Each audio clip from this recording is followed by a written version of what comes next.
South India shopping mall the wedding మంత్ర సరికొత్త wedding collection south India shopping mall. ఎన్నో సంవత్సరాల కష్టంతో ఇన్ని వందల ఫోటోలు అనేది కూడా కలెక్ట్ చేసి ఒక బుక్ లాగా ప్రచురించారు, అన్ఫ్రేమ్ లైఫ్స్ అని చెప్పేసి. It was very nice.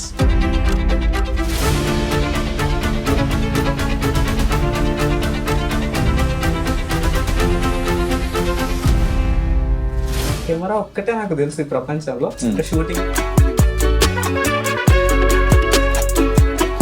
ఇది కంప్లీట్ గా ఎక్కడ షూట్ చేశారు? ఏ సిటీకి వెళ్ళారు? కలకత్తాలో ఒక 3 years పాటు నేను ఫోటోగ్రాఫ్ చేసి దాని ఫైనల్ అవుట్పుట్ అన్ఫ్రేమ్ లైఫ్స్.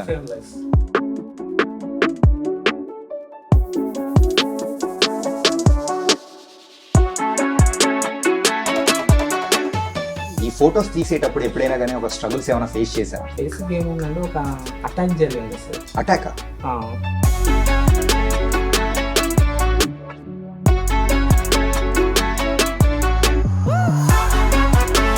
ఈ కవర్ పిక్ ని మీరు ఎలా సెలెక్ట్ చేశారు? కానీ ప్రతి ఒక్కరి ఫేస్ లో కూడా ఒక సోల్ కనిపిస్తూ ఉంటారు. ట్రాన్స్జెండర్స్ అంటే నాకు భయం సార్. కానీ ఫస్ట్ టైం నేను కలకత్తాలో ఒక రైల్వే స్టేషన్లో కూర్చున్నప్పుడు కెమెరాతో నేను చూస్తుంటే ఒక ట్రాన్స్జెండర్ ఫస్ట్ టైం నవ్వింది సార్ ఆ ఫోటో.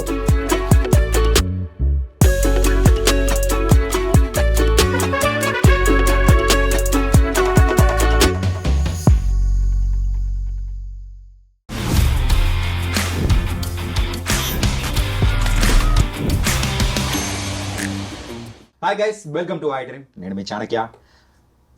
మనం బుక్స్ రాసే వాళ్ళని చూస్తూ ఉంటాము, అది పదాలలో ఉంటుంది. కానీ ఒక ఫోటో ద్వారా ఒక స్టోరీ చెప్పడం అనేది ఎంత బ్యూటిఫుల్గా ఉంటుంది. వింటూ ఉంటేనే చాలా బాగుంది కదా. ఎస్, అలాంటి కొన్ని వందల ఫోటోలు అనేది కూడా తీసుకొని ఒక బుక్గా ప్రచురించారనమాట. ఆయనే మిస్టర్ జింకా వరుణ్. మరి ఆయన ప్రచురించిన బుక్ అయితే ఇదే, అన్ఫ్రేమ్ లైఫ్స్. మరి కంప్లీట్ ఒక జీవితాన్ని తెలియజేసే ఈ బుక్ అనేది చూస్తూ ఉంటే చాలా డిఫరెంట్గా అనిపిస్తుంది. ఒక డిఫరెంట్ అనుభూతిని కూడా ఇస్తూ ఉంది. అది కూడా ఒక పిక్చర్ ద్వారా స్టోరీ చెప్పడం. అండ్ ఇలాంటి వందల పిక్చర్స్తో ఇన్ని స్టోరీస్ చెప్పారు. మరి దీని గురించి ఇంకా బోల్డెన్ విషయాలు అనేది కూడా తెలుసుకుందాం. అంటే ఇంకొకటి ఏంటంటే, ఈజే మరి అసోసియేట్ కెమెరామెన్గా బోల్డెన్ సినిమాలకు కూడా వర్క్ చేశారు. ఆ విషయాలు కూడా అడిగి తెలుసుకున్నాం. హాయ్ వరుణ్ గారు, ఎలా ఉన్నారు? చాలా బాగున్నాను. అండ్ ఫస్ట్ ఆఫ్ ఆల్ నిజం చెప్పాలంటే కంగ్రాచులేషన్స్ అండి. ఎన్నో సంవత్సరాల కష్టంతో ఇన్ని వందల ఫోటోలు అనేది కూడా కలెక్ట్ చేసి ఒక బుక్ లాగా ప్రచురించారు, అన్ఫ్రేమ్ లైఫ్స్ అని చెప్పేసి. It was very nice. ఎలా అనిపిస్తుందండి? నాకు రఘురాయ్ గారు ఇన్స్పిరేషన్ అనమాట. అంటే నా బిఎఫ్ఏ ఫోటోగ్రఫీ అప్పుడు మోస్ట్లీ నేను కాలేజ్లో ఉన్నప్పుడు రఘురాయ్ గారి ఫొటోస్, హెన్రీ బిసో అనేసి వీళ్ళిద్దరివి బాగా ఇష్టం అనమాట ఫోటోగ్రాఫ్. సో వాళ్ళు మ్యాగ్నమ్కి వర్క్ చేసేవాళ్ళు అనమాట. మ్యాగ్నమ్ ఈజ్ ఏ మ్యాగజైన్ అనమాట వరల్డ్లో. సో అది ఓన్లీ స్ట్రీట్ ఫోటోగ్రఫీ పైన ఉంటుంది mostly. So they use to inspire me lot అనమాట. సో ఈ బుక్ స్టార్టింగ్ అంటే నేను చిన్నప్పుడు ఇంటర్మీడియట్ అయిన వెంటనే ఫైన్ ఆర్ట్స్లోకి వచ్చి అంటే అప్పుడు చదువుకున్నా. దాని తర్వాత బుక్ రిలీజ్ అయిన తర్వాత ఫస్ట్ కాపీ రఘురాయ్ గారికి పంపించాం అనమాట. ఆయన మేము కలిసాం వెళ్ళి. So he felt very happy. ఎందుకంటే ఆయన ఎంత బాగా మాట్లాడాడంటే, ఆయన ఒక ఫోటోగ్రాఫ్ తీసినప్పుడు he use to tell me like ఈ ఇంటర్వ్యూస్లో చెప్పేవాళ్ళు అనమాట. ఎలా అంటే ఒక ఫోటోగ్రాఫ్ ఆయన తీస్తున్నప్పుడు సబ్జెక్ట్ ఆయన ఒక మెడిటేషన్ లాగా చూసేవాళ్ళు ఒక సబ్జెక్ట్ని. Same thing I use to follow. అంటే నాకు కెమెరా దగ్గర ఉన్నప్పుడు అంటే నేను బాగా ఇంట్రోవర్ట్, మాట్లాడలేదు మీకు. సో కానీ కెమెరా దగ్గర ఉన్నప్పుడు కెమెరా ఒక్కటే నాకు తెలుసు ఈ ప్రపంచంలో. అంటే షూటింగ్ పార్ట్ లో కూడా నాకు ఏమనిపిస్తుంది అంటే this is the only one thing which is familiar to me. So దాంతో ఫ్రెండ్షిప్ చేయడం, దాంతో చూడడం ప్రపంచాన్ని, అది చాలా ఇష్టం అనమాట. అది ఎక్కడి నుంచి వచ్చిందంటే రఘురాయ్ గారి నుంచి వచ్చింది అనమాట. ఆయన కూడా ఈ టైప్ ఆఫ్ మెంటాలిటీ నుంచే వచ్చారనమాట. సో ఆయన దగ్గర నుంచి అప్రిషియేషన్ రావడం అన్నది ఫస్ట్. అంటే ఇప్పుడు ఎవరు చేయట్లేదు కాఫీ టేబుల్ బుక్స్ కానీ, అవన్నీ ఎక్స్పెన్సివ్ అయిపోయాయి, very expensive. So he felt very happy. తను నన్ను అడిగాడు అనమాట, నెక్స్ట్ నా బుక్ వస్తే గినా you have to work on my book అనేసి. అది అసలుకి అది మాత్రం మర్చిపోలేని సంఘటన అసలు అప్రిషియేషన్. అండ్ ఇది కంప్లీట్ గా ఎక్కడ షూట్ చేశారు? ఏ సిటీకి వెళ్ళారు? సార్ ఈ బుక్ స్టార్టింగ్ ఎలా స్టార్ట్ అయింది అంటే బేసిక్గా నేను ఇక్కడ ఫైన్ ఆర్ట్స్ చేసిన వెంటనే ఇండస్ట్రీలో కొన్ని రోజులు వర్క్ చేశాను అనమాట. విశ్వనాథ్ రెడ్డి అని గాంబీ సినిమాకు చేశారు కదా, మూర్తి దగ్గర నేను అసోసియేట్ గా వర్క్ చేశాను, సెకండ్ కెమెరా ఆపరేటర్ కాదు. అప్పుడు అన్నయ్యకి ఇష్టం అనమాట SRFT వెళ్ళాలి అని, తనే నన్ను మోటివేట్ చేసిండు అనమాట. నేను సత్యజిత్ రే ఫిల్మ్ ఇన్స్టిట్యూట్కి వెళ్ళాలి అనేసి. ఎందుకంటే ఆయనకు వెళ్ళలేకపోయాడు కొన్ని కారణాల వల్ల. సో నన్ను ప్రోత్సహించాడు అనమాట, యూ క్యాన్ గో అంటే. ఇప్పుడు నేను 1 year ఎంట్రన్స్ రాసి ప్రిపేర్ అయ్యి వెళ్ళాను అనమాట. అప్పుడు నన్ను ఇంటర్వ్యూలో ఫస్ట్, నేను ఫోటోగ్రఫీ బ్యాక్గ్రౌండ్ నుంచి వచ్చాను కాబట్టి వాళ్ళు అడిగిన ఫస్ట్ క్వశ్చన్ ఏంటి అంటే, what's the most exciting thing to capture in photography అనేసి. సో అప్పుడు నా పర్స్పెక్టివ్ అంతా యాడ్ చేసి చెప్పాను అనమాట. దాని తర్వాత మళ్ళీ నాకు సీట్ వచ్చిన తర్వాత అక్కడ ప్రొఫెసర్ వండ్రిలా మ్యామ్ అనేసి ఉంటారు అనమాట. షీఈస్ ఫ్రమ్ FTI, చాలా సినిమాకు వర్క్ చేస్తారు DOPకి కూడా. సో మ్యామ్ ఉన్నారనమాట, నీ పర్స్పెక్టివ్ కానీ నీ ఐడియాలజీ కానీ చాలా బాగుంది, సో దాని గురించి కొంచెం బ్రీఫ్ చేయనేసి ఫస్ట్ క్లాస్లో SRFTలో అడిగారు. ఆ కాలేజీకి వెళ్ళడమే నాకు ఒక అద్భుతంలాగా డ్రీమ్ లాగా ఉండేది. సో ఆడిటోరియం ఒక 100 మంది కూర్చొని నన్ను లేపి ఫస్ట్ టైం అడిగారు అనమాట, ఫస్ట్ క్లాస్లో సినిమాటోగ్రఫీ. నేను బాగా ఎగ్జైట్ అయ్యాడు అని. నాకు ఆ కాలేజ్ ఎందుకు అంత ఇష్టం అంటే, ఇక్కడ ఆ కాలేజీకి వెళ్ళిన వాళ్ళు చాలా తక్కువ. ఇప్పుడు FTIకి సింధిల్ వెళ్ళారు, బాహుబలి DOP. దాని తర్వాత మళ్ళీ జ్ఞానశేఖర్ అని క్రిష్ గారితో చేశారు అనమాట ఆయన. దాని తర్వాత బలగం DOP వేణు ఆచార్య, వీళ్ళందరూ మా సీనియర్సే. ఇక్కడ ఫైన్ ఆర్ట్స్ చేసిన వాళ్ళు అక్కడికి వెళ్ళారు. వెరీ ఫ్యూ, ఒక 5 people వెళ్ళి ఉంటారు ఇప్పటి వరకు. సో నాకు బాగా డ్రీమ్ కాలేజ్ అనమాట అది. వెళ్ళిన వెంటనే ఫస్ట్ సినిమాటోగ్రఫీ క్లాస్ అంటే ఇంకా ఎగ్జైటింగ్ ఉంటుంది. లేపి నన్ను ఫస్ట్ క్వశ్చన్ అదే అడిగారు మ్యామ్, దాని గురించి ఇంకా ఎక్కువ డీప్ ఎక్స్ప్లెయిన్ చెయ్యి, నాకు నేను వినాలనుకుంటున్నా, క్లాస్ అందరు వినాలనుకుంటున్నారు. ఎందుకంటే ఫైన్ ఆర్ట్స్ నుంచి మా బ్యాచ్లో చాలా తక్కువ మంది వచ్చాం, 2 వచ్చాం. సో నీ గురించి నాకు తెలియాలా, ఫోటోగ్రఫీ గురించి అనేసి. So then she started asking. అది నేను ఎక్స్ప్లెయిన్ చేశా.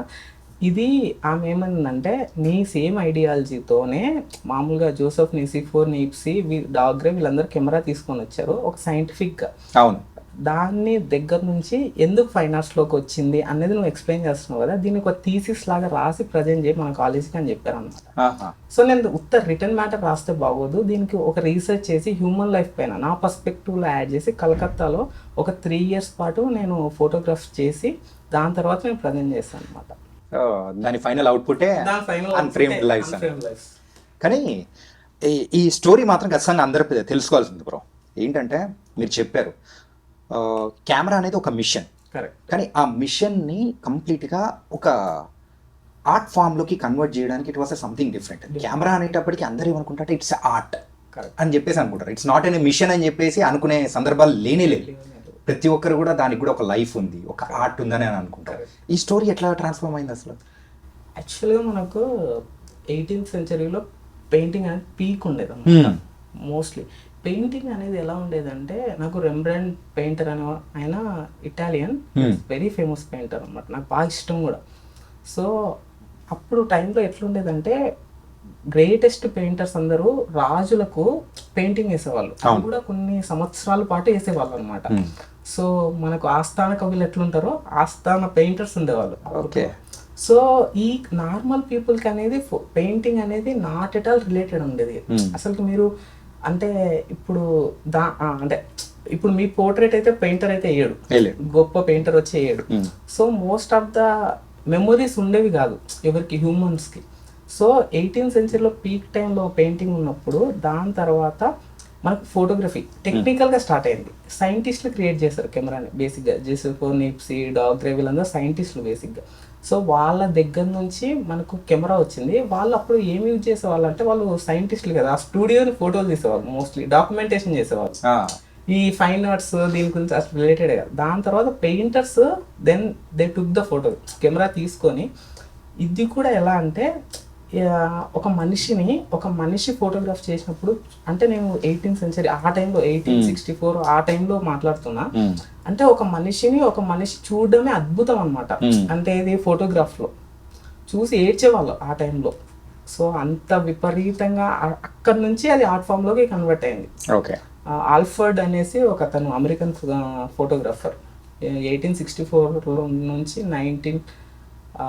సెన్స్ 19 స్టార్టింగ్ వరకు ఆయన తీసుకొని వచ్చారనమాట. దాని గురించి థీసిస్ రాసి రీసెర్చ్ చేసి మొత్తం మీద ఆర్ట్ ఫామ్లోనే ఉండాలి అనేసి అప్పుడు ఫోటోగ్రఫీకి ఒక ప్రెస్టీజియస్ థింగ్ వచ్చింది, ఆర్ట్ ఫామ్లోకి వచ్చింది. లేకపోతే సైంటిఫిక్లో ఉండేది, సైన్స్లో ఉండేది, సైన్స్ లో ఉండేది.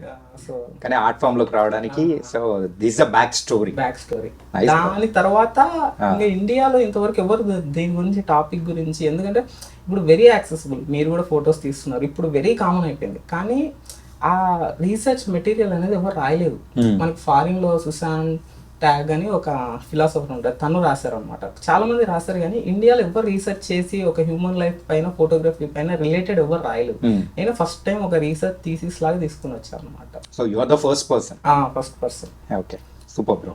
అది కూడా మన తెలుగు పర్సన్ ఇలా చేయడం అనేది కూడా చాలా హ్యాపీగా ఉంది. అండ్ ఈరోజు మన ఇంటర్వ్యూ అనేది కూడా జరుగుతుంది. ఓకే.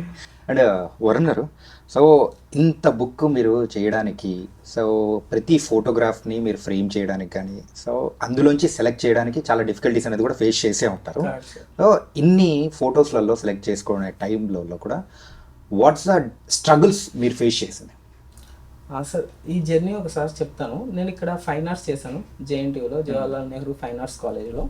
నేను 2015 to 19th బ్యాచ్ నాది. అంటే డిజిటల్ వచ్చేసింది, అంటే చిన్నప్పుడు ఉన్నప్పటి నుంచి డిజిటల్ వచ్చింది. బట్ ఎప్పుడు నేను ఫిలింలో చూడలేదు అనమాట. ఆ ఫిలిం సెల్యులైడ్ ఎప్పుడు చూడలేదు. చిన్నప్పుడు ఎప్పుడో చూసేవాని కానీ పెద్దగా అయిన తర్వాత ఎప్పుడు వాడిందే లేదు నేను వచ్చిన ఫోటోగ్రఫీ. బట్ కలకత్తాలో SRFTలో ఏమైంది అంటే, నేను వెళ్ళిన వెంటనే అక్కడ ఫిలిం మాకు ఫస్ట్ ట్రైనింగ్ ఫిలింతో స్టార్ట్ చేశారు వాళ్ళు. నేను మోస్ట్ ఎగ్జైటింగ్ అయినా. ఎందుకు అంటే ఇప్పుడు ఫిలింలో షూట్ చేయడం అంటే మీకు జస్ట్ వ్యూ ఫైండర్లో నుంచి చూడడమే, ఇంకా నథింగ్ ఎల్స్. ఇక్కడ అయితే ఎట్లా చూస్తారో సేమ్ థింగ్ విల్ హ్యాపెన్ వ్యూ ఫైండర్లో నుంచి చూస్తే. సో ఎక్స్పోజర్ కానీ మీకే కమాండ్ ఉండాలి, దాంతోపాటు ఎమోషన్. బేసిక్గా ఒక ఎమోషన్ జరిగింది అనుకోండి, ఫస్ట్ ఆఫ్ ఆల్ అది మీకు డిజిటల్ ఏమంటే వెంటనే చూసే లోపల ఆ ఫీలింగ్ అనేది వెళ్ళిపోతుంది సార్. అంటే ఇప్పుడు మీరు ఒక గొప్ప ఎమోషన్ మీరు చూసారనుకోండి మీ ముందర, దాన్ని మీ మనసులో దాచుకోలేదు డిజిటల్లో అయితే. ఎందుకంటే ఫ్రాక్షన్ ఆఫ్ సెకండ్స్లో మీరు చాలా ఎమోషన్స్ షూట్ చేస్తుంటారు, మర్చిపోతుంటారు. ఫిలింలో అట్లా కాదు. ఫిలింలో వెంటనే ప్రివ్యూ ఉండదు. ప్లస్ మా కాలేజ్లో ఏంటంటే 1 week to 10 days పడుతుంది ఏది ప్రాసెసింగ్ చేయడానికి. ల్యాబ్ అంత తొందరగా ఇవ్వరు అనమాట. సో 36 ఫ్రేమ్స్ అంటే ఫోటోగ్రాఫ్స్ తీయచ్చు మనకు ఫ్రేమ్స్, దాంట్లో 34 మాత్రమే మనం షూట్ చేయగలుగుతాం. సో ఆ 34 నాకు ప్రాసెసింగ్ చేసేటప్పుడు గుర్తుండేది, అంటే ఏం తీసాను ఫస్ట్ ఫోటోగ్రాఫ్ దగ్గర నుంచి లాస్ట్ ఫోటోగ్రాఫ్ వరకు. ఓకే. సో అంత ఎమోషన్గా మనకు గుర్తుండిపోతాయి అనమాట. సో ఇంకోటి ఏంటంటే ఇప్పుడు ఆ టెక్నాలజీ లేదు సార్, నా SRFTలో ఒకటే ఉంది. బట్ ఆల్మోస్ట్ నేను వాడిన కెమెరాస్ కానీ సెల్ లైట్స్ కానీ చాలా మటుకు బ్లాంక్ అయిపోయినాయి. అంటే నేను నా పాకెట్ మనీ నాకు వచ్చే స్కాలర్షిప్ అంతా దానికే పెట్టేవాడిని. సో ఎన్నో పోయింటాయి అవి రోల్స్, ఏడ్చింటే నేను చాలా మంచి మంచి ఎమోషన్స్ మిస్ అయినాయి అనేసి. దాంట్లోంచి ఫిల్టర్ చేస్తే ఒక 600 ఫోటోగ్రాఫ్స్ మిగిలిన ఏది 3 years తీస్తే. ఇప్పుడున్న వాళ్ళకి ఎవరికైనా కానీ ఫోటో తీయడం అంటే ఏముంది, ఫోన్ తీసేసి అలా కొట్టేస్తూ ఉంటారు. కానీ ఆ రోజుల్లో ఉన్న పాత వాళ్ళకైతే రీల్ అండ్ ఆ కెమెరా ఫోటో తీసామంటే that was a very precious. అన్ని పర్ఫెక్ట్ ఉన్నాయా, ఓకేనా, రెడీనా అని చెప్పేసి ఒక ఫోటో తీసి అది కూడా రావడానికి టైం తీసుకుంటుంది. అండ్ డార్క్ రూమ్ అని చెప్పేసి అంటూ ఉంటారు, దాన్ని కడగాలి, ప్రాసెసింగ్ చేసేసి. ఇన్ఫాక్ట్ చెప్పాలంటే మా జనరల్ భాషలో అయితే దాన్ని ఫొటోస్ని కడిగి ఇస్తామండి అని అంటూ ఉంటారు. It's beautiful thing. Correct sir. కానీ ఇప్పుడు ఎవరు చేయట్లేదు సార్. డిజిటల్ వచ్చిన తర్వాత ఫిలిం ఎవరు చేయట్లేదు. బట్ మనము ఆలోచిస్తే ఫారిన్ కంట్రీస్ లో స్టిల్ టుడే ఎగ్జిస్టెన్స్ ఉందన్నమాట, మన దగ్గరే లేదు సార్. మనకు డిజిటల్ వచ్చే లోపల ఒక చిన్న లీనియన్స్ వచ్చిందనమాట. అంటే అది ఫిలిం పరంగా, అంటే సినిమాలో కానీ లేకపోతే ఇట్లా ఫోటోగ్రఫీ పైన కానీ ఎక్కువ మెకానికల్ అయిపోయాం మనం మనుషులం. అంటే ఒకప్పుడు షూట్ చేసేటప్పుడు ఒక తెలియని ఎమోషన్ ఉండేది. ఆ ప్రాసెసింగ్ చేసేటప్పుడు నేను బాగా ఎగ్జైట్ అయ్యా. అంటే నేను ఎందుకు దీన్ని ఓన్లీ సెల్యులైడ్లోనే షూట్ చేశాను అంటే బికాస్ ఆఫ్ ఆ ఎమోషన్స్ కోసం. అంటే దీనికి కంప్లీట్గా ఏంటి రీల్ ఫోటోగ్రాఫ్ అవి తీసిందా సార్? డిజిటల్ నుంచి డిజిటల్ నుంచి కానే కదా? డిజిటల్ నుంచి కానే కదా, ఓకే. ఓన్లీ సెల్యులైడ్ నుంచే చేశాను అనమాట. ఇప్పుడు ఎవరు చేయట్లేదు, చాలా తక్కువ మంది చేస్తున్నారు. ఇక్కడ కూడా కొన్ని గ్రూప్స్ ఉన్నాయి అనమాట, వాళ్ళు మాత్రమే చేస్తున్నారు తప్పితే అనలాగ్ గ్రూప్స్ అని కొన్ని ఉన్నాయి. ఇండియాలో వెరీ రేర్ అండి, చాలా తక్కువ అసలు. వరుణ్ గారు, ఈ ఫొటోస్ తీసేటప్పుడు ఎప్పుడైనా కానీ ఒక స్ట్రగుల్స్ ఏమైనా ఫేస్ చేశారా? సార్ అసలుకి స్ట్రగుల్స్ అంటే బేసిక్ ఏమైందంటే ఒక అటాక్ జరిగింది సార్. అటాకా? ఓకే. ఏంటి అంటే ఆ అటాక్ జరిగిన తర్వాతే ఈ పుస్తకం కోసం నేను అంటే ఎందుకు తీసుకురావాలి అన్న దానికి ఐడియాలజీ అక్కడ నుంచే వచ్చింది. దానికి కారణం ఏంటంటే సార్, SRFTA ఏంటంటే ఆల్ ఓవర్ ఇండియా నుంచి 10 సీట్సే ఉంటాయి మనకి సినిమాటోగ్రఫీ. ఒక 2 సీట్లు మాత్రం బయట కంట్రీస్ నుంచి రాయొచ్చు అనమాట. అట్లా ఇథోపియా అని ఆఫ్రికా కాంటినెంట్లో ఇథోపియా అని ఒక కంట్రీ ఉంటుంది. సో అక్కడ మా ఫ్రెండ్ ఉంటాడు, ఫికాడే తన పేరు. తను మా క్లాస్మేట్ అనమాట. నేను తను కలిసి వర్క్ చేసేవాళ్ళం ఇట్లా స్ట్రీట్ ఫోటోగ్రఫీ పైన. సో తను నేను ఒక పార్క్ స్ట్రీట్ అని ఒక ఏరియాకి వెళ్ళి అది ప్రాపర్ ముస్లిం ఏరియా సార్. యాక్చువల్లీ మేము కెమెరా హ్యాంగ్ చేసుకుని నేను వెళ్ళిన వెంటనే షూట్ చేయడం అట్లేం ఉండదు. ఫస్ట్ ఆ ఏరియా అర్థం చేసుకొని అక్కడ కల్చర్ ఏంటి, అక్కడ పీపుల్ ఏంటి, అదంతా ఒక రిక్కీ లాగా చేసి ఒక 2 to 3 days దాని తర్వాత నేను షూట్ చేస్తాను. బట్ ఆ రోజు ఏమైందంటే అక్కడ సబ్జెక్ట్ విపరీతమైన, అసలు చూసినామంటే ఆ స్ట్రీట్స్ కానీ నేరో స్ట్రీట్స్ అసలుకి ఏంటి ట్రైన్ పాసింగ్ చూసినామంటే విపరీతంగా ఎక్కేసింది అసలుకి. బ్యూటిఫుల్ గా ఉంది ఫ్రేమ్ అంతా అసలుకి అదంతా చూసే లోపల. సో నేను వెంటనే ఏం చేశానంటే, అంటే నేను ఏం తీయలేదు షూట్, మా ఫ్రెండ్ వేరే గల్లీలో ఉన్నాడు, నేను వేరే స్ట్రీట్లో ఉన్నా. ఒక ముస్లిం అబ్బాయి వచ్చాడు సార్ నా దగ్గరికి, వచ్చి పిలిచాడు అనమాట, మీరు బాయ్ బుల్లరా అంటే ఒక లావు మనిషి దగ్గరికి పోయా. ఆయన ఒక స్టోన్ పైన నిలబడి ఉన్నాడు, నన్ను పెట్టి కొడితే నేను కింద పడిపోయా, అన్కాన్షియస్ అయిపోయాను సార్. ఎందుకు కొట్టారు ఏం నాకు తెలియదు అప్పుడు ఎందుకు కొట్టారు అనేది. కొడితే నేను అన్కాన్షియస్ అయిపోయాను, కింద పడిపోయా. కళ్ళు తెరిచి చూస్తే లిటరల్గా సినిమాటిక్ గా అనిపించింది నాకే. నేను సినిమాలో పని చేసినా కానీ నాకు ఎప్పుడు సినిమాటిక్ ఫీలింగ్ రాలేదు సినిమా సెట్లో, కానీ రియల్ లైఫ్లో అనిపించింది సార్. ఎట్లా అంటే నేను లేచే లోపల నా బ్యాగ్ అంతా చిందరవందర పడింది, సెల్ ఫోన్ పగలగొట్టారు, కెమెరా పగలగొట్టారు. దాని తర్వాత మా ఫ్రెండ్ కూర్చున్నాడు, వాడు ఏదో ఏడుస్తున్నాడు, వానికి అసలు అంటే లాంగ్వేజే రాదు అసలు. నాకు కూడా బెంగాలీ రాదు కానీ బట్ అట్లీస్ట్ అర్థం అవుతుంది. వాడిది అయితే డిఫరెంట్, అసలు వానికి ఇంగ్లీష్ కూడా రాదు, ఇథోపియన్ లాంగ్వేజ్ వస్తుంది వాడికి డిఫరెంట్. సో వాడు ఏదో ఏడుస్తున్నాడు, వానికి అర్థం కావట్లేదు. నన్నేమో అప్పుడు నేను కళ్ళు తెరిచి చూస్తే నా చుట్టూరు సార్ ఆల్మోస్ట్ ఒక అంటే చైర్స్ వేసి పెట్టారు, ఒక 10 మంది కూర్చున్నారు ముస్లిమ్స్, లావు ఉండే వాళ్ళందరూ. సో రౌండప్ చేశారు మమ్మల్ని మొత్తం. రౌండప్ చెప్పేది అడగడం మొదలు పెట్టారు, అంటే ఏంది నీళ్ళు ఇచ్చి అప్పుడు అడగడం మొదలు పెట్టారు, ఎందుకు వచ్చారు ఏంటి అనేసి. దాని తర్వాత మా ఆధార్ కార్డ్స్ మేము కాలేజీకి ఫోన్ చేస్తే మమ్మల్ని పంపించేశారు. దాని తర్వాత మేము కాలేజీకి పోయి కంప్లైంట్ ఇస్తే దాని తర్వాత మాకు తెలిసింది ఏంటంటే అక్కడ ఇల్లీగల్ కన్స్ట్రక్షన్స్ జరుగుతున్నాయి సార్. సో అక్కడ సో అది గవర్నమెంట్ ప్లేస్ బేసిక్గా. సో వాళ్ళు ఇల్లీగల్ కన్స్ట్రక్షన్ చేస్తున్నారు. సో దాని వల్ల మనకు అటాక్ అంటే లైక్ బంగ్లాదేశ్ నుంచి వచ్చిన వాళ్ళు ఇల్లీగల్ గా కన్స్ట్రక్షన్ మేము తీసి ఎక్కడైనా ప్రొజెక్ట్ చేస్తామేమో, గవర్నమెంట్ కి ఎక్కడైనా వెళ్తాయేమో మా ఫోటోగ్రాఫ్స్ అనేసి మా పైన అటాక్ చేసి మా కెమెరాలు వాళ్ళకి కొట్టి అదంతా జరిగింది. దాని తర్వాత ఏమైందంటే నాకు ఒక 1 month ట్రామా లాగా ఉండేది సార్. ఎందుకంటే నేను 6th class నుంచే మా మదర్ నాకు కెమెరా కొనిచ్చారు చిన్నది. అప్పటి నుంచి నేను కెమెరా వాడడం మొదలు పెట్టా. అంటే 6th నుంచి అంటే ఆల్మోస్ట్ నా ఫైన్ ఆర్ట్స్ కూడా అదే చేసా, ఫోటోగ్రఫీ. సో ఇంటర్లో ఉండేది, నాకు గ్రాడ్యుయేషన్లో ఉండేది, ఇప్పుడు SRFTలో ఉంటుంది. సో ఇన్నేళ్ళ ప్రయాణంలో ఎప్పుడు నేను భయపడిందే లేదు కెమెరా ముట్టుకోవాలంటే. ఆ అటాక్ వల్ల నాకు ముట్టుకోవాలనిపించింది, అంటే దాని దగ్గరికి పోకూడదు కొన్ని రోజులు అన్న సిచ్యువేషన్ వచ్చేది. మా మ్యామ్ పిలిచి కౌన్సిలింగ్ ఇచ్చారు. యాజ్ అ ఆర్టిస్ట్గా ఇట్లాంటి అటాక్స్ అన్ని జరుగుతూనే ఉంటాయి, ఎంతో మందికి ప్రాణాలు కూడా పోగొట్టుకున్న వాళ్ళు ఉన్నారు. సో ఇది చాలా సింపుల్ థింగ్, ఎందుకు నువ్వు అంత భయపడి మళ్ళీ ఇదంతా ఎందుకు చేస్తున్నావు అది అంటే, అప్పుడు సంతోష్ రాజ్గిరి అనేసి కలకత్తాలో ఒక ఫేమస్ ఫోటోగ్రాఫర్ ఉంటారు సార్. ఆయన 90 years అక్కడ చాలా బాగా వర్క్ చేశారు కలకత్తా పైన. ఆయన నేను పెద్ద ఫ్యాన్ ఆయనకు, ఫస్ట్ నుంచి కలిసేవాడిని, వెళ్ళి నా వర్క్ అంతా చూపించేవాడిని.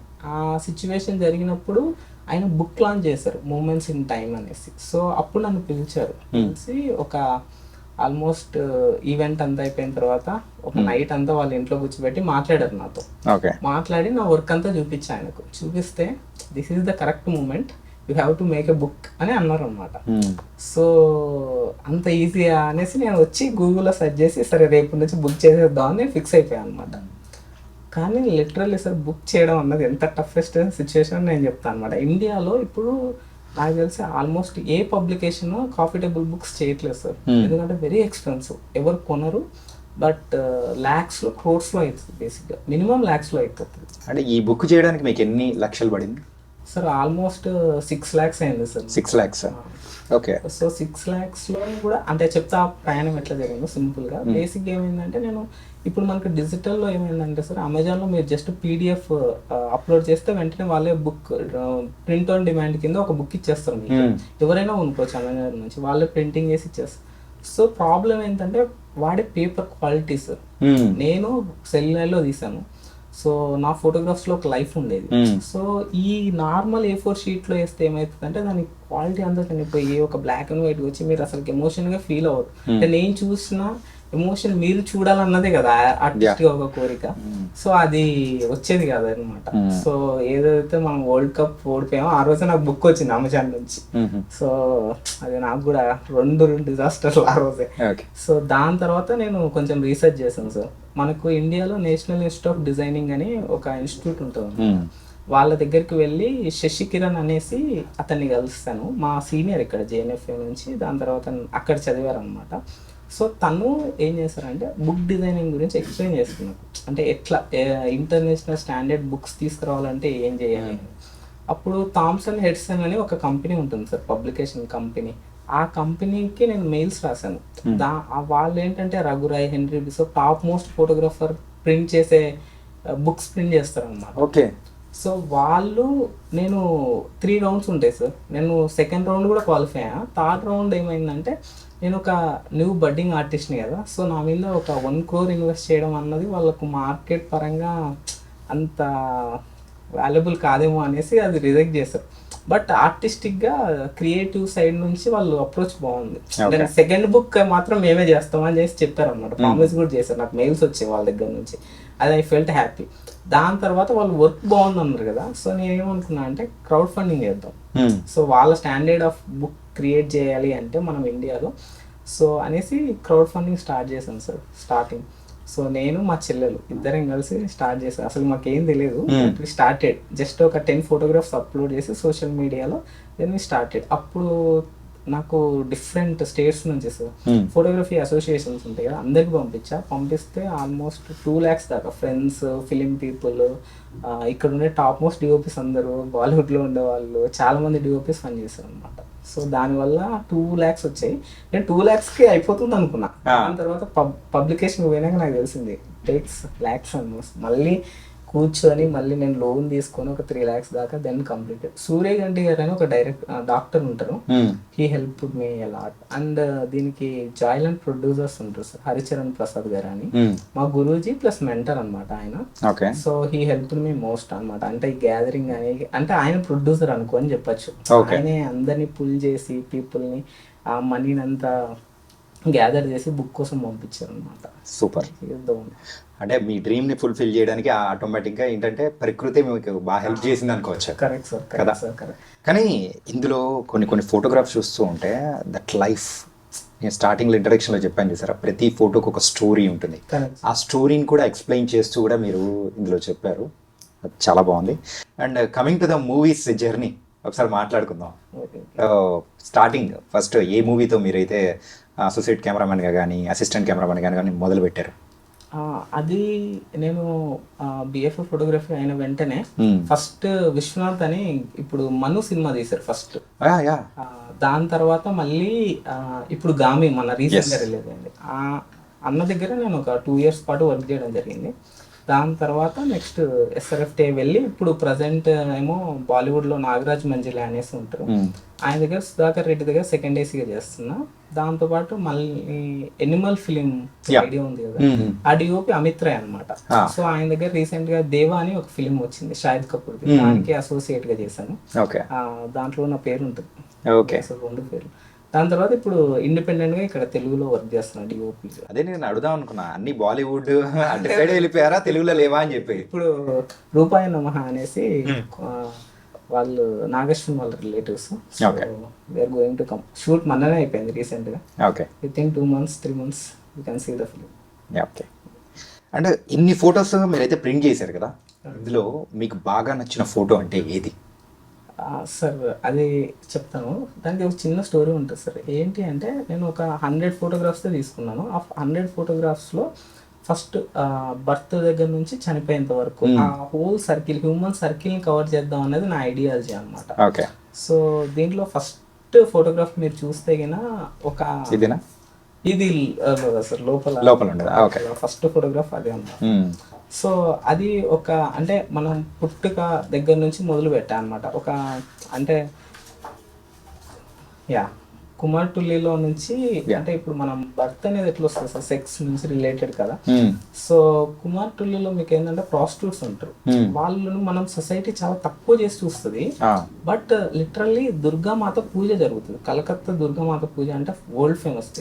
సో వాళ్ళు చేత మట్టిస్తేనే ఆ దుర్గామాత ఐడియల్ తయారు చేస్తారు, అంత పవర్ఫుల్ వాళ్ళు. అవునా? సో అక్కడ నుంచి నేను మొదలు పెట్టాను అనమాట. అంత ప్యూరిటీ వాళ్ళలో ఉంటది అని దైవమే భావించింది అని అక్కడ నుంచి. నెక్స్ట్ ఇమేజ్ వచ్చేసి ఈ ముస్లావిడ నా ముందరే చనిపోయింది సార్. బేసిక్ గా ఇది ఈ ఫోటోగ్రాఫ్ నా ముందరే చనిపోయింది. ఇట్లాంటి ఎమోషన్స్ నేను చాలా చూసా. ఇదేదో డ్రామా కోసం చెప్పట్లా, రియల్ గా నా ముందర మీరు దాంట్లో చూస్తే ఆమె ఫైనల్ బ్రీత్ ఉంటది. అంటే ఆమె నేను అబ్జర్వ్ చేస్తున్నా ఒక గంట నుంచి ఆమెను ఒక స్ట్రీట్ పైన ఆమె బ్రీత్ హెవీ తీసుకుంటుంది. నేను క్లిక్ చేశాను, హెవీ బ్రీత్ తీసుకున్నప్పుడు ఆమె చనిపోయింది. వేరే వాళ్ళు వచ్చేసి మొత్తం ఇంకా తీసుకుపోయారు. అప్పుడు నాకు ఏడుపు వచ్చింది. ఆమె నాకు ఎప్పుడు కల్లోకి వచ్చేది నాకు అసలు ఆ ఫోటోగ్రాఫ్. అంటే అది ర్యాండమ్ గా తీస్తున్న ఫోటో, సో తీస్తున్న టైంలో ఆవిడ చనిపోయారు సార్. సో ఫోటోగ్రఫీలో రఘురాయ్ గారు చెప్తుంటారు, యూ మ్యాజికల్ విల్ హ్యాపెన్. ఆ మూమెంట్ ఎందుకు ఆ ఫోటో అంత గొప్ప ఫోటో అవుతుంది అంటే నువ్వు అంత విపరీతమైన ఎమోషన్ ఫీల్ అయినప్పుడు అది కనపడుతుంది యాజ్ ఆర్టిస్ట్గా అనేసి. నాకు దీంట్లో చాలా కొన్ని ఫొటోస్ చూసినప్పుడు నాకు ఏడుపు వస్తుంది సార్, ఎందుకంటే అంత ఎమోషన్గా నేను చూసాను అనమాట. సో మీరు బుక్ స్టార్టింగ్ నుంచి ఎండింగ్ వరకు వెళ్తే మీకు కూడా సేమ్ ఫీలింగ్. కొన్ని ఫోటోగ్రాఫ్స్ చూస్తూ ఉంటేనే సంథింగ్ ఫీల్ అనేది వస్తుంది. అండ్ ప్రతి ఒక్క ఫోటోగ్రాఫ్ అనేది కూడా మీరు తీసుకుంది complete black and white. Correct sir. ఆ బ్లాక్ అండ్ వైట్ లో ఇట్స్ సంథింగ్, ఒక మ్యాజిక్ అనేది ఉంటుంది. Correct sir. Direct soul connect అయిపోయే మ్యాజిక్ అనేది ఉంటుంది. ఇన్ఫాక్ట్ మీరు అంటే సబ్జెక్ట్ కూడా బ్లాక్ అండ్ వైట్ అనేది అంటే monochromatic colour better sir actual ఆ స్టోరీ టెల్లింగ్ కి బేసిక్. కానీ ఒకటి బాగా నచ్చింది ఏంటంటే ఈ కవర్ పిక్ని మీరు ఎలా సెలెక్ట్ చేశారు, కానీ ప్రతి ఒక్కరి ఫేస్ లో కూడా ఒక సోల్ కనిపిస్తూ ఉంటుంది. సో దానికి చిన్న స్టోరీ ఉంది చెప్పేస్తా. ప్లీజ్. చిన్నప్పుడు నేను ట్రైన్ లో వెళ్ళేవాడిని సార్ గుంటూరుకి. వెళ్ళేటప్పుడు ట్రాన్స్జెండర్స్ అంటే నాకు భయం సార్. సో వాళ్ళు ట్రైన్స్ లో వస్తారు కదా, నేను చిన్నప్పుడు వెళ్ళేటప్పుడు అంతా కొన్ని కాయిన్స్ తీసుకొని పెట్టుకునేవాడిని ముందే డైరెక్ట్ ఇచ్చేద్దాం అనేసి. సో అంత భయం ఉండేది నాకు చిన్నప్పటి నుంచి, అంటే చిన్నగా ఉన్నప్పటి నుంచి వాళ్ళు సౌండ్స్ చేయడం అదంతా. కానీ ఫస్ట్ టైం నేను కలకత్తాలో ఒక రైల్వే స్టేషన్లో కూర్చున్నప్పుడు కెమెరాతో నేను చూస్తుంటే ఒక ట్రాన్స్జెండర్ ఫస్ట్ టైం నవ్వింది సార్ ఆ ఫోటో. అంటే నాకు అప్పుడు వరకు వాళ్ళ మీద ఉండే ఒపీనియన్స్ అన్ని మారిపోయినాయి ఆ చిన్న నవ్వుతో. సో నాకు ఐకానిక్ పిక్చర్ అని చెప్తా సార్. నాకు ఒక ట్రాన్స్లేషన్ ఇచ్చింది. ఒక మనిషి మీద మీకు ఒక ఒపీనియన్ ఉంటుంది చిన్నప్పటి నుంచి, సడన్ గా ఒక స్మైల్ వల్ల ఒక చిన్న ఎమోషన్ వల్ల ఆ మనిషి అంటే వాళ్ళ గురించి మీరు మొత్తం కంప్లీట్లీ ఆపోజిట్ గా చూడడం, అంటే కాయిన్కి ఇటువైపు చూడడం అన్నది కంప్లీట్లీ డిఫరెంట్. నాకు అది అట్లా అనిపించింది సార్. అందుకని సూపర్ అండి, ఒక లైఫ్ చెప్తున్నట్టుంది. And coming to your family, so ఎక్కడి నుంచి వచ్చారు మీరు, ఏంటి సార్? యాక్చువల్గా నాది రాయలసీమలో నంద్యాల అనే ప్రాంతంలో పెరిగాను. మా ఫాదర్ రైటర్ సార్. రైటర్ అండి? ఓకే. అంటే ఇప్పుడు గవర్నమెంట్ ఆఫీస్ లో పనిచేస్తారు, బట్ చిన్నప్పటి నుంచి తను తెలుగులో గోల్డ్ మెడల్ వచ్చింది. దాని తర్వాత కథలు బాగా రాస్తారు. నాకు ఇటువైపు రావడానికి ప్రయాణం ఏంటంటే చిన్నప్పటి నుంచి మా ఇంట్లో బుక్స్ ఉండేవి సార్, తెలుగు బుక్స్ విపరీతంగా. మా డాడీ రోజు లైబ్రరీకి వెళ్తారు. ఇప్పుడు మా అమ్మ మా డాడీ ఇద్దరు నాకు బుక్స్ ఇచ్చేవాళ్ళు చిన్నప్పటి నుంచి. సో ఇంట్లో మా ఇంట్లో పడి ఉంటాయి సార్ బుక్స్. చిన్నప్పటి నుంచి చదివి నాకు రైటర్స్ అందరూ ముందే తెలుసు. అంటే ఇంత గొప్ప వాళ్ళు అని నాకు తెలిసేది కాదు రైటర్స్ అందరూ. అంటే చెలం గారిది, బుచ్చిబాబు గారిది, లియో టాల్స్టాయ్ ఇట్లాంటివన్నీ నేను చదివేసాను చిన్నప్పుడే, 10th లోపలే చదివేసాను సార్. సో నన్ను బాగా ఇన్ఫ్లుయెన్స్ చేసింది మాత్రం నాదిరా అని ఒక స్టోరీ ఉంటుంది. కన్నడ రైటర్ సారా అబూబకర్ గారు రాశారు. ఆ కథ తలాక్ పైన ఉంటుంది సార్. ఆమె లాస్ట్లో చనిపోతుంది. నాకు 10th క్లాస్లో అనుకుంటా ఆమె ప్రతిరోజు కల్లోకి వచ్చేది. దెన్ అక్కడ నుంచి నేను విజువల్ స్టోరీ టెల్లర్గా మారడానికి రీజన్ ఏంటంటే ఆ ఒక్క బుక్ సార్. ఓకే. దాని తర్వాత ఇండస్ట్రీలోకి ఇట్లా ఫోటోగ్రఫీలోకి రావడం జరిగింది. బట్ మా డాడీ మమ్మీ ఇప్పటికీ స్టిల్ టుడే ఇప్పుడు ఇంటికి పోయినా కానీ మా డాడీకి స్టోరీస్ చెప్తారు సార్. ఎప్పుడైనా నన్ను ఒక డైరెక్టర్ గా చూడాలని మా డాడీ కోరిక. ఓకే. సో ఇప్పుడు మా daddy age 57, but still today very updated stories నాకు చెప్తుంటాడు, పంపిస్తుంటాడు. ఓకే. ఈ టాపిక్ మీద నువ్వు సినిమా తీయచ్చు రేపు. సో మా అమ్మ మా డాడీ మాత్రం ఎంత స్ట్రగుల్ చేస్తారంటే నా కోసం, మా చెల్లెలు కూడా painter sir. Painter. Okay, complete family అంతా ఆర్టిస్టులు ఉండిపోయారండి. అంటే ఎట్లా అంటే మాది చాలా పేద కుటుంబం సార్, అంటే వెరీ కానీ బట్ ఎందుకో కానీ తెలియదు కానీ బట్ నేను మా చెల్లెలు ఇటు వచ్చేస్తాం అసలుకి. తను ఇప్పుడు చదువుతుంది graduation, but she want to become a painter. Okay. So తనకు మా ఇంటికి వస్తే సార్ మేము మొత్తం పెయింటింగ్స్ చూస్తాం. ఓకే. మొత్తం మా చెల్లెలు వేసినట్టు అన్ని. ఒకసారి హోమ్ టూర్ అయితే చేయాలి. తప్పకుండా సార్. సో నేను పెరిగింది నంద్యాల్, దాని తర్వాత గద్వాల్లో పెరిగాను, దాని తర్వాత గుంటూరులో. సో నాకు చిన్నప్పుడే 3 కల్చర్లు అవన్నీ తెలుసు సార్, అంటే తెలుగులో అంటే ఎట్లా అనేది. అప్పటి నుంచే నాకు ఒక ఐడియా ఉండేది, అంటే రైటింగ్ పైన కానీ కథలు రాస్తాను సార్ నేను. సో అప్పటి నుంచే ఉండేది అనమాట ఇట్లా రావాలి అనేసి ఫీల్డ్లోకి. ఓకే, నైస్ అండి. ఏంటంటే మీ బుక్ బాగుంది అండ్ మీ ఫోటోగ్రఫీ చూస్తుంటేనే ఇంకా చాలా బాగా అనిపించింది. అంటే you are the first person మన ఇండియాలోనే ఇలా బుక్ అనేది ప్రచురించడం అనేది. ఒక థీసిస్, ఒక రీసెర్చ్ మెటీరియల్ మాత్రం నేనే చేస్తాను సార్. కాఫీ టేబుల్స్ బుక్స్ చాలా మంది వచ్చాయి కానీ బట్ ఒక research material with photography with human life related మాత్రం ఫస్ట్ టైం మనమే తీసుకుని రావడం జరిగింది. అది కూడా క్రౌడ్ ఫండింగ్ తో సార్. క్రౌడ్ ఫండింగ్ అది 6 లక్షలకి మీరు పడిన పాటలు ఏంటో అర్థమవుతూ ఉంది. సో అది చెప్పిన విధానం అనేది కానీ, సో ప్రకృతి మీకు సహకరించారు సార్. జనాలు మెయిన్లీ సూర్యకాంతి గారు, హరిచరణ్ ప్రసాద్ దేవుళ్ళగా వచ్చారు. ఓకే. సో నైస్ అండి వరుణ్ గారు. సో చాలా మంచి ఎఫర్ట్ అనేది కూడా పెట్టారు. మీకంటూ ఒక ప్రత్యేకమైన గుర్తింపు ఇండస్ట్రీలో తెచ్చుకుంటూ ముందుకెళ్తూ ఉన్నారు. అది ఇంకా హ్యాపీ. అండ్ మీ దగ్గర నుంచి యాజ్ ఎ డైరెక్టర్గా కూడా రావాలని మనస్ఫూర్తిగా కోరుకున్నాను. And all the very best అండి.